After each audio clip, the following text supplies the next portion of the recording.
Now we are going to solve the problem number 9.11, 9.11, which is given in page number 170 in Atomic and Nuclear Physics chapter. A very interesting problem. Here in this problem there are three parts.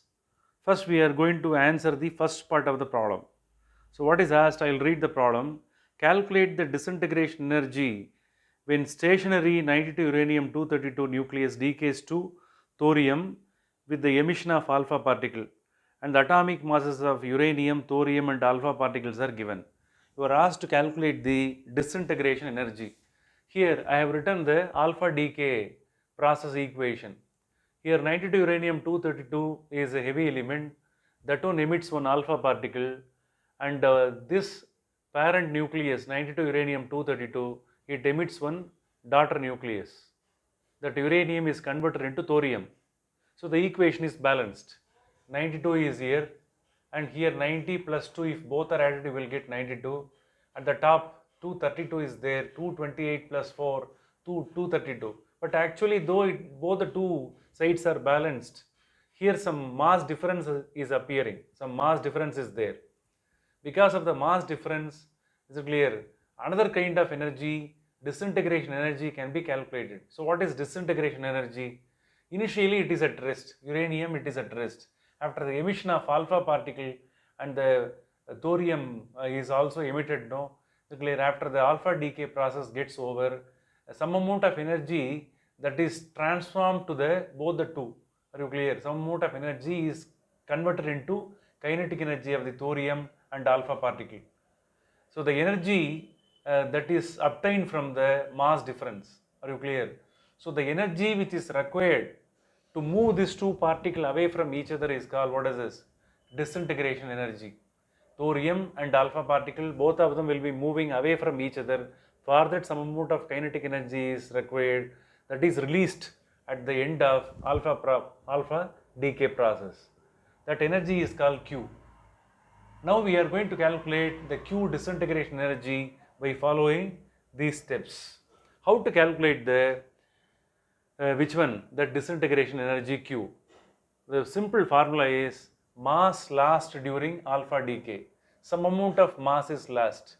In this side, LHS side, the uranium mass is greater. If you add the masses of these two, the mass is less compared to uranium. If you add the mass of the thorium and mass of the alpha particle, if both are added, this thing will be less. Are you clear? The mass of these two will be less compared to uranium. The difference in mass is called mass lost during alpha decay. That should be multiplied with c square. So the basic formula that is obtained from Einstein's equation, if mass lost during alpha decay, if it is multiplied with the c square, that one gives you the disintegration energy, and here the energy is obtained in the form of joule. Okay. Here I have substituted the mass of the uranium and mass of the thorium and mass of the alpha particle in the formula. So if the mass of the uranium minus mass of thorium plus mass of alpha, this part alone that gives you mass lost during alpha decay.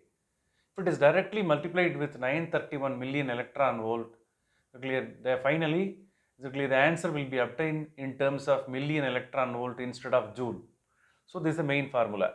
Substitute the mass of uranium in terms of atomic mass unit, and substitute the value of mass of thorium and mass of alpha particle, all are substituted here. Finally, this factor must be mass lost during alpha decay must be multiplied with 931 million electron volt.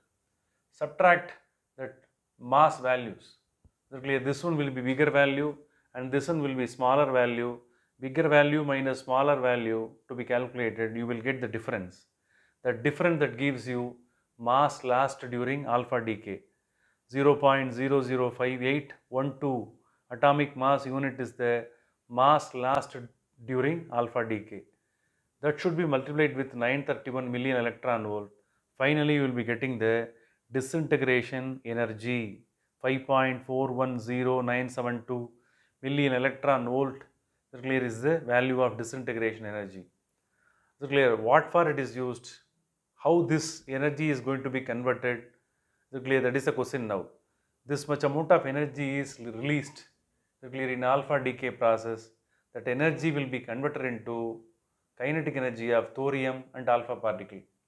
Both of them will possess this much amount of energy and both of them will be moving away from each other. Are you clear? So here, since the alpha particle mass is less, so around a 98 percentage of the Q value, disintegration energy, the clear, will be gained by which one? Alpha particle, and the remaining energy, 2 percentage of energy, that one is transferred to thorium, and both of them will be moving away from each other. The heavier one, thorium, will get lesser kinetic energy, and the lighter one, alpha particle, will gain more kinetic energy. Both of them will be moving in the opposite direction according to the law of conservation of momentum. Are you clear? So very simple problem. All values are substituted. Now you know what is Q. Okay. Thank you.